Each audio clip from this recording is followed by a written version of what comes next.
She was wiping the keys of a grand piano when he ordered her to play, not as an invitation, but as a humiliation. Isabella Costa, in her crisp uniform, found herself at the heart of a ballroom teeming with influential executives and cunning politicians, exploited as a luxurious diversion.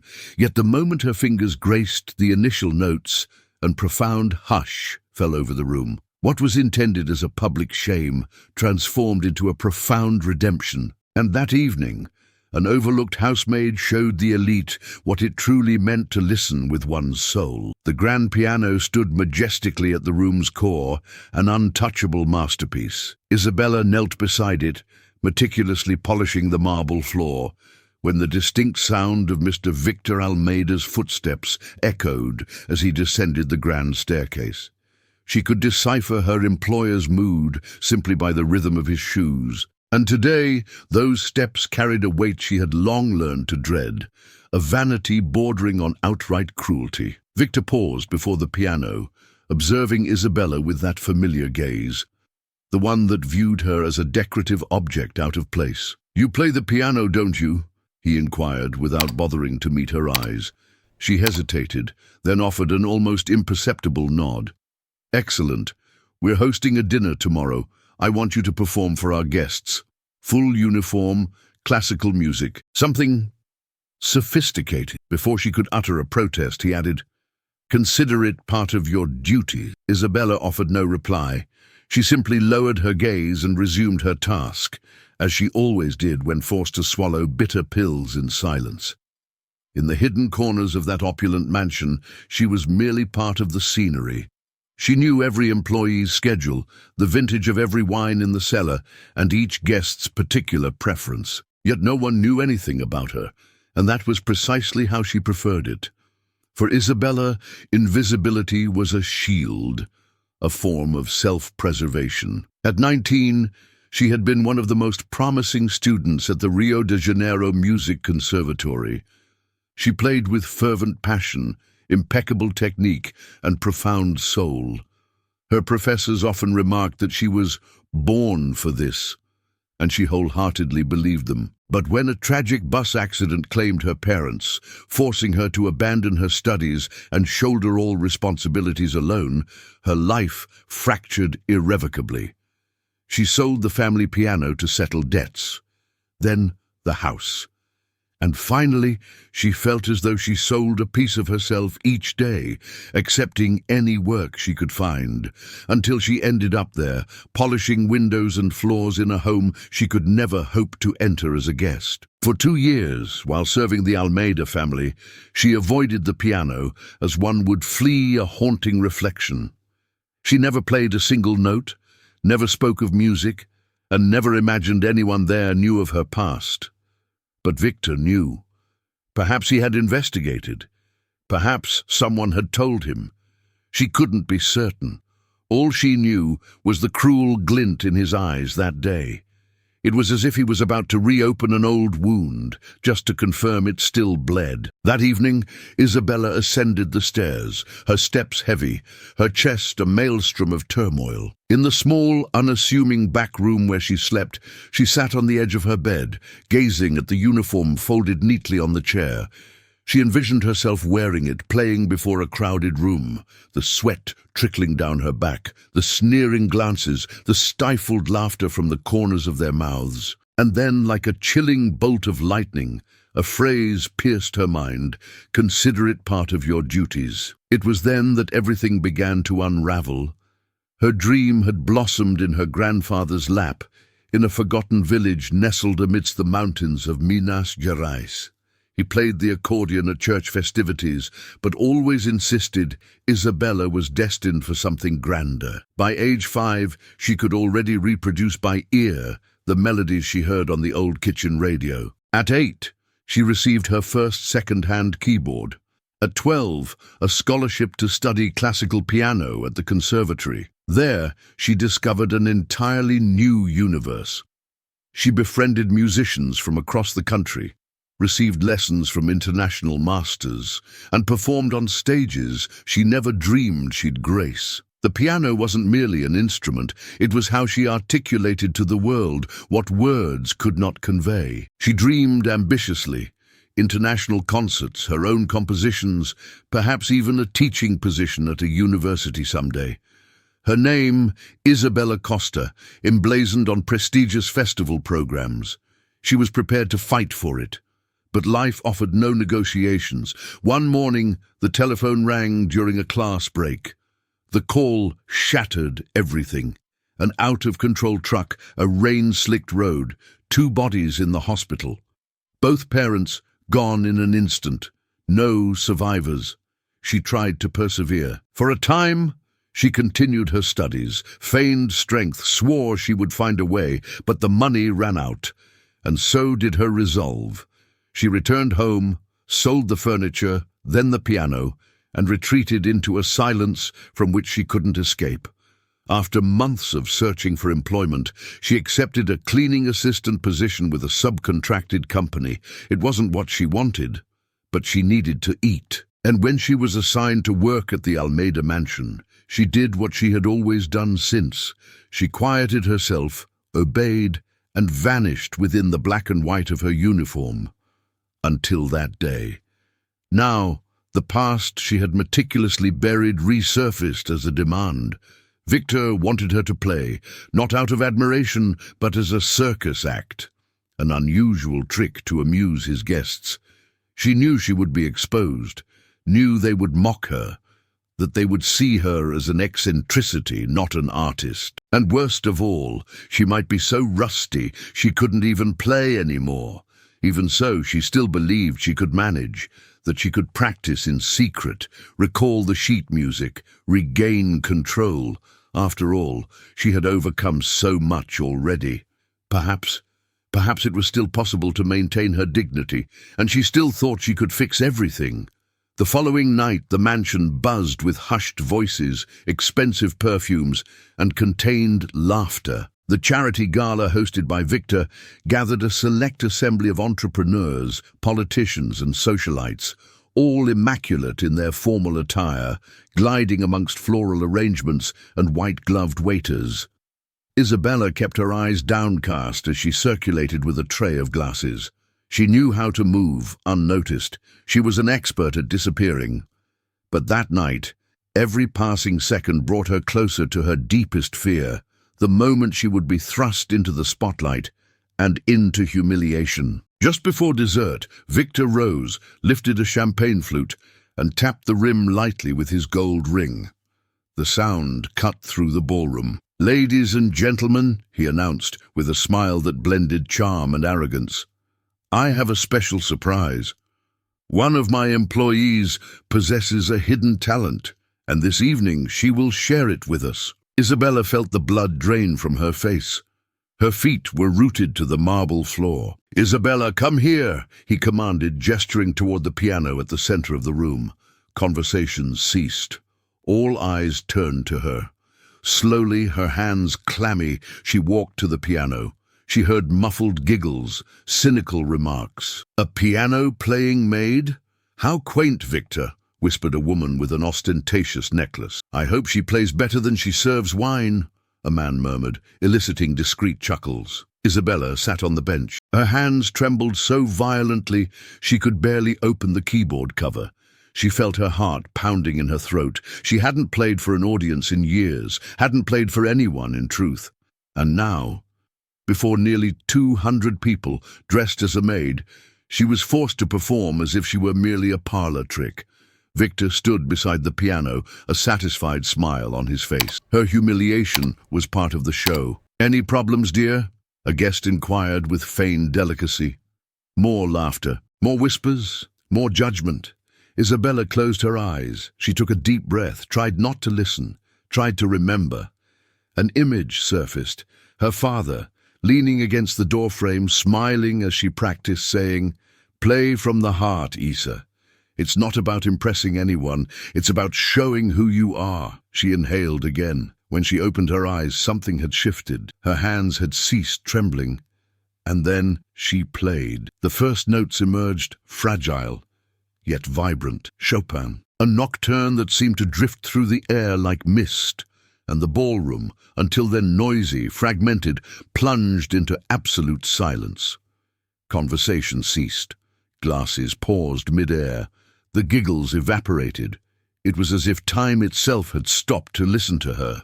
With each chord, Isabella reclaimed something long forgotten: confidence, fluidity, the sheer beauty of being whole again. Her hands gained rhythm, lightness, courage. Her fingers danced across the keys as if they had never stopped, and the room seemed to shrink, folding itself around the music. Mrs. Mariana Guimaraes, a retired music critic and the event's guest of honor, slowly set her glass on the table and rose. She gazed intently at Isabella, her eyes glistening. She walked closer. In silence, as if witnessing something sacred, the music continued. Isabella saw no one else, only the keys, the melody, and an old pain that, for the first time, found its release. She played a second piece, something she had composed herself years ago, never showing it to anyone, a song about longing, about loss, about not giving up. When she finished, no one moved. It was the kind of silence that follows something truly impactful, something that can't be immediately applauded because the heart is still trying to comprehend. And then someone clapped, Mrs. Mariana. Soon others joined, and more. In seconds the mansion erupted in applause. Isabella opened her eyes, and she saw faces streaked with tears, people standing, awed, moved. She, who for 2 years had moved invisibly through those corridors, was now the focal point of an entire room, but not as a maid, as an artist, and in that instant, she knew. Something within her had irrevocably shifted. There was no turning back. After the performance, Isabella remained still seated on the piano bench, as if her body didn't know what to do now that the music had ceased. The ballroom still applauded, but everything around her seemed distant, like a slow-motion echo. She couldn't recall the last time she had felt alive. Victor had vanished, literally disappeared from the ballroom after the final note. But Isabella barely noticed. Her focus was on the faces before her, faces previously indifferent, now filled with something she almost didn't recognize: respect. Mrs. Mariana Guimaraes approached slowly, with the demeanor of one who had just witnessed a revelation. She gently touched Isabella's shoulder. "You are no ordinary talent, my dear. What you did, it's a gift. It's rare." Isabella tried to smile, but her eyes welled with tears. "I haven't played in years," she whispered, "and yet you played as if the piano lived within you. Tell me, where did you study?" "Rio de Janeiro Conservatory, but I didn't finish. I had to go back home. Lost everything." Mariana nodded with a mix of sadness and admiration. "If you want to return, if you truly want to, I can help you. I have connections. But first and foremost, you need to decide. Will you continue to hide, or will you let the world hear you?" The question echoed in her mind. That night, back in her room, Isabella stared at her own hands. She could still feel the warmth of the keys, still mentally hear the sound of the composition she had never dared to show anyone, and she knew it was no longer possible to return to being just a uniform serving trays and clearing dishes. Something had awakened, something she had tried to bury for survival, but which had never truly died. She didn't know where to begin, didn't know if she would have the strength, but for the first time in a very long time, she wanted to try, and that alone was more than she'd had in years. The next morning, Isabella awoke before her alarm. For the first time in months, it wasn't the weight of routine that pulled her from bed, but a strange lightness, almost excitement. On her bedside table rested Mrs. Mariana's card. In elegant golden script, the name of a woman who knew the way back. Isabella hesitated for a few minutes, but she called. Mariana answered on the second ring, and before Isabella could second-guess herself, a meeting was scheduled for the following day. A retired pianist, a friend of the critic, had agreed to hear Isabella play discreetly in his studio and assess if she would be ready for a real audition. On the way there, her hands trembled. During the rehearsal, she made mistakes. Forgot sections, hesitated, lost tempo, but the professor smiled.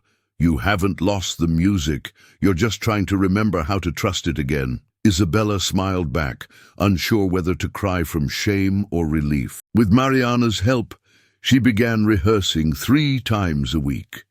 She took subways and buses with a folder of sheet music on her lap, dressed in simple clothes, feeling as though she was piecing herself back together, bit by bit. At night, she still worked at the mansion, but something had changed. The piano in the living room, once avoided, became an ally. When no one was around, she would sit for a few minutes and let her fingers glide, almost silently. It was enough to remind her that she still existed. The invitation for the audition with the young São Paulo Orchestra arrived in a plain envelope. It was informal, but enough to make Isabella's heart race. Mariana prepared her as a mentor, but also as a mother. You need to believe in yourself more than they believe in your resume. But it wasn't always easy. Alone in her room, Isabella questioned everything. Her age, the interruption of her studies, the label of maid she still carried. What if everyone had been moved that night only by the novelty of it? And what if, now that she presented herself as a musician, they discovered she was a fraud? Her hands began to tremble again. Thoughts rushed in like an avalanche. One evening, Victor reappeared. He arrived early from a trip and found her playing in secret. He watched in silence. Then he said, "You truly are good." That night got out of hand, but I admit, it was unforgettable. She didn't respond, but something within her understood. The time for seeking his authorization had passed. She no longer needed his permission, or anyone else's. The Villa Lobos Theatre, in the old center of São Paulo, was packed. Seats filled with musicians, cultural journalists, small investors, and the curious drawn by the emerging legend, the maid who moved the elite. Isabella was backstage, adjusting the simple black dress loaned by Mariana. Her hair was pulled back in a low bun, no jewelry, no extravagant makeup, just her and the music. The conductor of the young orchestra passed by her and said, "Today you don't need to prove anything. You just need to play like that night." She nodded, but inside, her heart pounded as if trying to escape. The stage was bathed in a soft light. The open grand piano gleamed under the spotlights. When the announcer called her name, Isabella's breath caught for an instant. "Ladies and gentlemen, please welcome Isabella Costa." She walked on slowly. The audience applauded politely. Many still didn't know what to expect. A gamble by Mariana? A media sensation? A passing phenomenon? Isabella sat at the piano, closed her eyes for a moment, and began. The first notes of her original composition floated through the air like golden dust. It wasn't Chopin, it wasn't Liszt. It was music written by her during sleepless nights in the mansion, hidden between the intervals of her routine. It was a story told in 4 movements: loss, silence, remembrance, and rebirth. In the first movement, the pain was contained. Each chord carried the grief of one who had lost everything. The sound held weight, but not melodrama. It was raw, sincere. In the second, silence became routine. The notes seemed to circle, like someone repeating the same gestures to survive. The audience began to lean forward in their seats. Some closed their eyes, others held their breath. In the third, memories emerged. Soft, almost childlike passages recalled old laughter, conservatory lessons, afternoons with her parents. It was as if the music whispered, "You are still here." And then, the fourth movement. The light shifted. The notes swelled. The melody exploded into life. It wasn't easy happiness. It was triumph. It was strength. It was the music declaring, "I survived." When Isabella played the final note, the room fell silent for a second that felt eternal. Then, an elderly woman in the third row stood up and began to applaud. It was Mrs. Mariana. Soon the entire theatre followed suit. A standing ovation, cries of "Bravo!" People weeping. Some removed their glasses to wipe away tears. Others looked at each other, speechless. At the side of the audience, standing between the spotlights and the shadow, was Victor. He said nothing, only watched. For the first time, without control, without power, only respect. Isabella rose, bowed deeply, and when she straightened, her eyes met his. He offered a small nod. She returned a serene gaze. That night, the world finally heard Isabella Costa. And she, after everything, heard herself too. 3 months later, Isabella's routine was vastly different, yet the quiet of dawn remained her favorite time. In her small rented apartment in Villa Mariana, the furniture was simple, but the centerpiece of the living room was an upright piano, a gift from an anonymous sponsor. She suspected who it was, but never asked. Music now filled her days, rehearsals, concert invitations, interviews, and a blossoming schedule. That Saturday afternoon, she was returning to a place she never thought she'd set foot in again, the Almeida mansion. But this time, by choice. Victor had invited her for an intimate recital, part of a new charity project featuring musicians from underprivileged communities. The man who once used her for entertainment now sought to offer stages to unheard voices. Isabella almost declined, but something within her yearned to close that chapter. When she arrived, the piano was in the same spot, but everything felt different. The room had open windows, soft ambient music, fresh flowers, and Victor seemed older, or perhaps just less arrogant. "You came," he said. "I did." He gestured to the piano. "Can I show you something?" Isabella nodded. Victor sat down, took a deep breath, and played the opening notes of Debussy's Clair de Lune. It wasn't perfect, but it was honest. Each note carried effort, intention, and regret. When he finished, he looked at her as if seeking permission to continue. "I've been taking lessons with a teacher from the municipal school. Ever since that night, I wanted to thank you." She smiled, sat beside him on the piano bench. "Want to play a duet?" Victor's eyes widened. "Seriously? Why not?" And there, in that ballroom that once echoed with humiliation, two disparate worlds found a shared melody. She led with lightness. He tried to follow, stumbled, laughed. It wasn't a concert. It wasn't a spectacle. It was just music and peace. Outside, the sun was setting over São Paulo. Light streamed through the wide windows, gilding everything it touched. And within that hall, what was once pain now sounded like healing. What Isabella learned wasn't just about music. It was about voice. For years, she believed that talent only mattered when recognized by someone important, that her pain needed to be hidden, that, to survive, it was better to remain silent. But the music, her music, never forgot her. The greatest lesson came the day she stopped playing to please, to prove something, to be accepted, and started playing because she needed to remember who she was. Her talent hadn't vanished. It was merely dormant, and when it awoke, it brought with it everything she had lost: strength, dignity, purpose. Today, Isabella performs on increasingly larger stages, but she always carries with her the memory of that first return, a room full of strangers, a tight uniform, and the trembling sound of the first notes that declared to the world, "I am still here." She understood that sometimes life strips us of everything, except that which no one can take away, who we are, deep down. And if this story speaks of Isabella, it might also speak of you. How many talents are hidden by shame? How many dreams have been shelved by fear? How many times have you believed it was too late to start over? Perhaps today is your day to dust off what makes you vibrate inside. Perhaps all that's missing is the courage to take the first step. If this story moved you in any way, leave a like here. That's how I know it's worth continuing to bring stories like this. And tell me in the comments, which city are you watching from? I read all of them carefully and reply whenever I can, because every message shows me that there's someone on the other side feeling it too. If you believe in the power of true stories, subscribe to the channel. We're just getting started, and every subscription is another step on this journey. Don't leave yet. Choose one of the stories I've left on screen for you. I'll see you in the next video.